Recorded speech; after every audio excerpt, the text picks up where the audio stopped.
Hola gente, how's it going? My name is Mr. Salsa, and here are the top 5 shoes to dance salsa in. Disclaimer, this is not a paid or sponsored video, and there's no particular order when mentioning these shoes. This is just my professional and strictly honest opinion.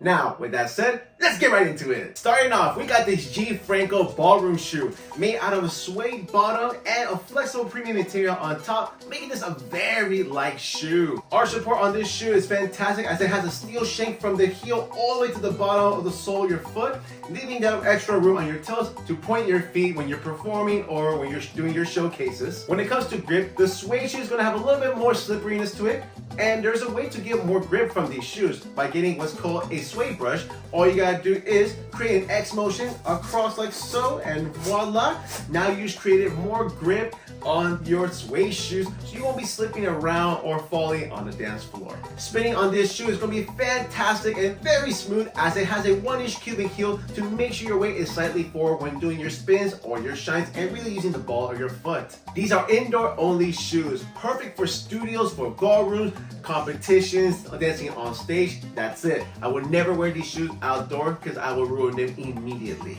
Price range can vary when it comes to these shoes. They can go from either $100 to $110 depending where you get them. For our next shoe, we got our fancy looking Aldo dress shoe made out of a leather and smooth rubber bottom with a textile velvet material on top, making this nice and flexible, and I would say a medium lightweight for this shoe. Arch support is going to depend on the dress shoe, so make sure you find one that has good arch support. The grip on this shoe is not going to be as bad as you think. Since this is a smooth rubber, it's going to help my spins be a little more easier to do on the dance floor, and of course with the heel, making sure my weight is slightly forward to make sure I do proper technique on my turns or my shines. These shoes are going to be great for using at a studio or the ballroom or for competitions and for all styles of salsa. Now for pricing, of course, it can vary depending on the brand of the dress shoe. These cost me roughly $70 to $80 and no regrets there. I love these shoes. Now for our next sleek looking shoe, we got the Dirk Loafer / slip-on. These are made from an anti-slip rubber bottom and a fly woven material on top, making this a nice light shoe and flexible as well. When it comes to arch support, it's going to be a little bit different with these shoes, and it's going to depend on you and the shoe as well. So make sure you keep that in mind when choosing a slipper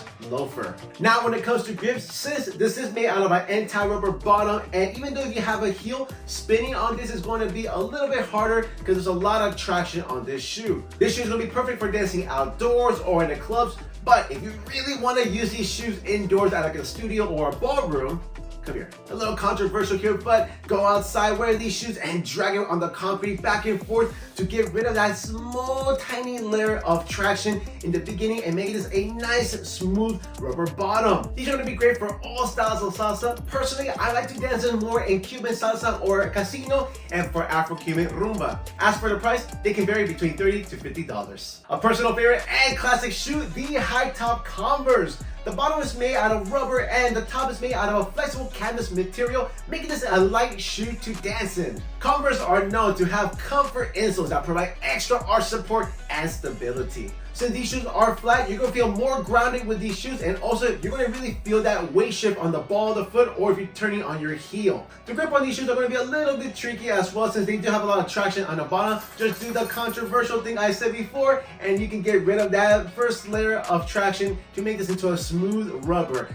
Use these shoes multiple times for events, and I love dancing in these shoes. These shoes are going to be great for outdoor dancing or for the clubs, but if you really do want to wear them inside for like a studio or for a ballroom, just do that thing I mentioned earlier about getting that first layer of traction off, and you're good to go. These are going to be great for all styles of salsa, especially for casino, Cuban salsa, and Afro-Cuban rumba, since you're much more grounded with these shoes. The price point can vary from $50 to $120 depending on the color, the style, if it's a special edition, or how much customization you want to do to this shoe. For the final shoe, something completely different that you weren't probably expecting.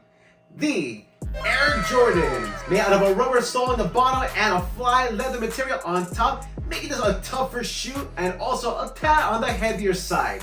When it comes to arch support, since I have an arch on my foot, I can wear these shoes and I can walk for a long time and not get as tired. If you're flat-footed, I will avoid these shoes and go for a lighter shoe that have arch support. When it comes to grip, these shoes have a lot more traction, so it's going to be a tad harder to turn or spin with these shoes. And also, since it is flat, you will be feeling that weight of the shoe a lot more, and you're gonna feel more grounded with these shoes. These are gonna be great for outdoor dancing and for the clubs, but if you really do want to use it at the studio, just do the method as I mentioned earlier. Now for the style of salsa, it's really gonna depend, but I highly encourage using these in Cuban salsa, casino, or for your Afro-Cuban rumbas, since you're definitely gonna be more grounded with this shoe. When it comes to pricing, Air Jordans can vary depending on the color or the season or the collaboration. If you're on a budget but you like the style of the shoe, you can always go for Pumas or for Vans. You see the same style but different colors, and of course the bottom is going to be a little bit more different, but make sure you just do that method as I mentioned, and that will help out make it a nice smooth rubber in the bottom. Personally, I like to use my Christian Louis Vuitton shoes because of the suede in the outside and leather in the inside. It makes this a super flexible shoe to use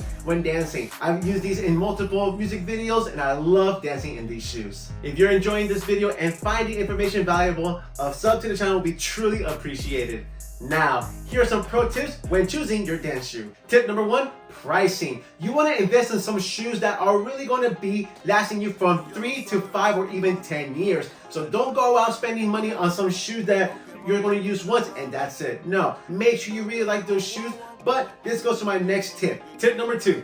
Comfort. You really want to make sure you get some comfortable shoes since you will be dancing for 2 or 3 hours, sometimes even longer. There has been times where I've danced from 10 a.m. till 5 a.m. and if I didn't have a comfortable shoe, you bet I'm going to have a lot of blisters on my feet. I have comfortable shoes to help me dance throughout the entire day. So make sure, find some comfortable shoes. I always say, comfort over looks. Tip number 3, test them out and walk around the store to see how they feel. The more comfortable they are from the beginning, the better it's going to be. If you feel like some slight hesitation and you're like, it's going to get better. No, it's going to get worse. So make sure you try them out and test it out to see if they work for you. Tip number 4, make sure the shoe doesn't fly off. The last thing we want is a Cinderella moment on the dance floor and you see all these feet moving and you get stepped on or your foot gets crushed. We don't want any of that. So make sure the shoe fits perfectly, nice and snug, and you know for a fact they won't fly off. Tip number 5, make sure to break in your shoe.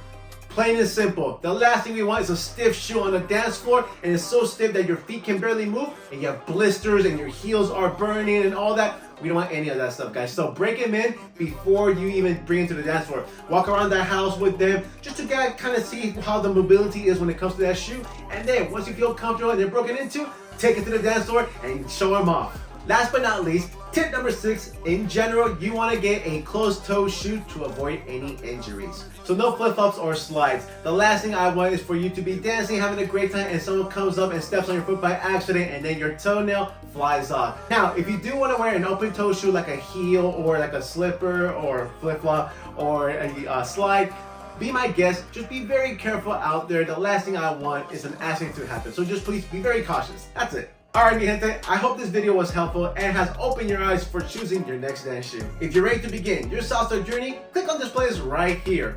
Or if you have some experience under your belt and you want to challenge yourself, I got these 2 other playlists as well. Keep dancing, our friends, and I will see you in the next video.